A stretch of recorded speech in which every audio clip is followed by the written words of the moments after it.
and welcome to Life Less Ordinary. It is that time of year for me to start pruning our fruit trees. So if you've watched any of my videos before, you'll know that we have quite a lot of fruit trees.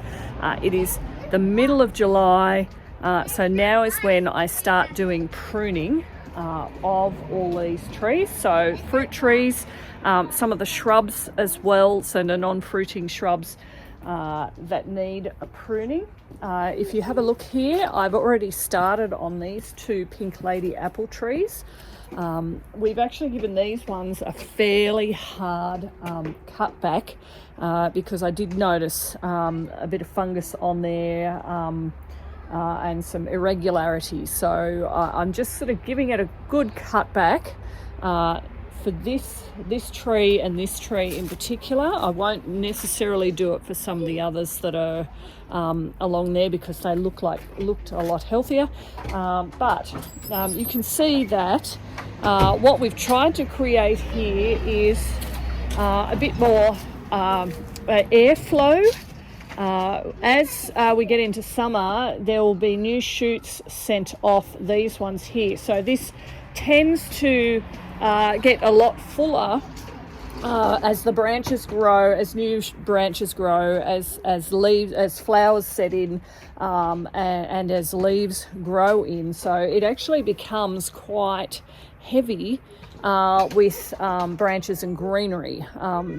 So what our process here, in that we've espaliered, so we're trying to work more horizontally, but out to the sides as opposed to out the fronts, out this way. So we're trying to make it easier for us to manage in terms of netting, in terms of collecting fruit, and in terms of pest control and bacteria and all that sort of stuff, so that there's plenty of airflow in here. Now there are plenty of videos on how to correctly prune fruit trees. I have to say what we tend to do, if you have a look here, we've got a notch here.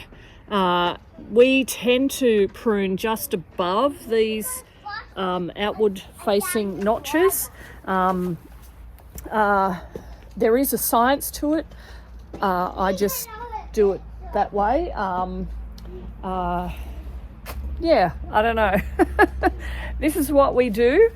So what I'm going to do is get going on the rest of these trees and hopefully get to show you a bit more of the finished product. So we've got a plum tree here, another pink lady. So when I was talking before on those other fruit trees that are over there, the other pink ladies, so you can tell the difference between this unpruned fruit tree and those pruned ones over there. So you can just see that there's branches going everywhere. So I can see where I have pruned back to last season. So it was down here. So you can see that you've got this massive growth, and these all end up with lots of leaves on it. And I guess for healthy fruit trees, other than dealing with the soil down below, so we do mulch quite heavily around, and you can see I've got comfrey there, which is good fertilizer around a fruit tree. So other than dealing with the soil, you're also looking at the trunk and the branches to make sure that there's a good airflow and no disease. So the other fruit trees had some knots, lots of yucky knots on them, and a furry mildew on it as well, which I've tried to cut off, whereas it's not evident on this one. So this is a much healthier tree.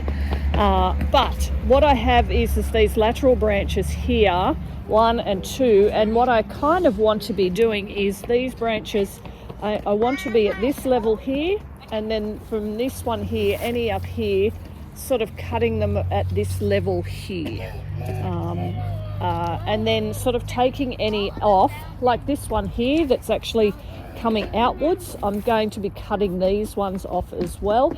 So any that are coming outwards, I'll chop off.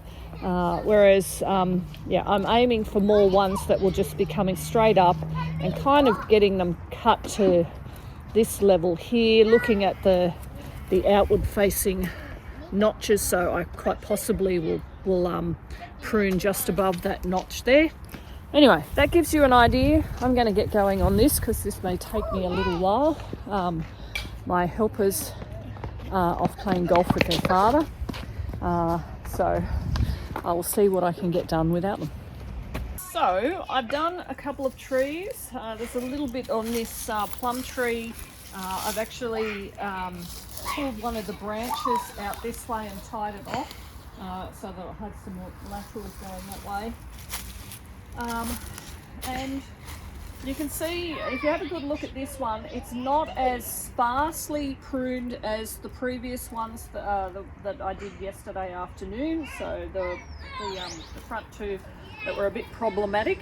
However, you can see that we've got these laterals here, and then we've got, I've tried to keep the height to a certain height, but I've also made sure that there's not too many coming off to create sort of too much bulk in the middle and not enough airflow.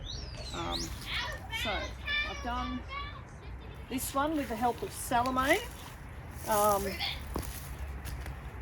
then I've just started up here.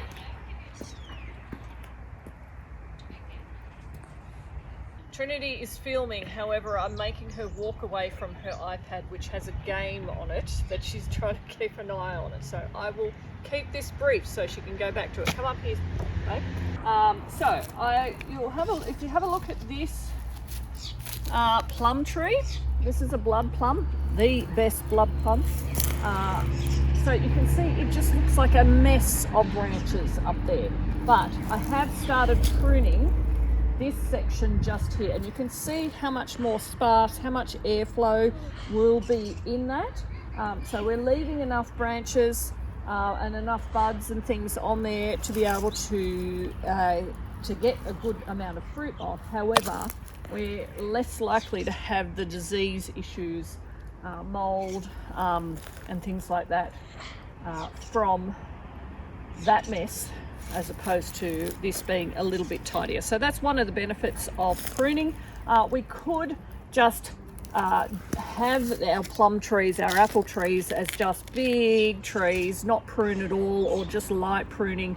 But what we're working towards here is manageability. So being able to have them at a height where we can put don't keep walking away. She's walking back towards her iPad. Stay over here for a second. I'm almost done. So that we can put nets over, so that we can easily harvest the fruit, so that we can still have beneficial plants around the base of the tree, so that we've got something of a gill. So that's what we are doing. I will keep going. I'm just taking this break to have a little bit of a hot chocolate break before I keep going with the rest of it. So hopefully, hang on, come back here, I'm almost done. So hopefully that is helpful. Like I said earlier, there are plenty of videos that other people have done that specifically talk about how to prune. This is espaliering. This is how we prune ours and why we do it this way. What we will be doing in the coming weeks is putting some tree paste on, which is a bit like a sunscreen, but also has some fertilizer in it and things like that. So we like to do that in preparation for the spring. Come back here. Yeah, hopefully this has been helpful. So thanks for joining us as we live our life less ordinary.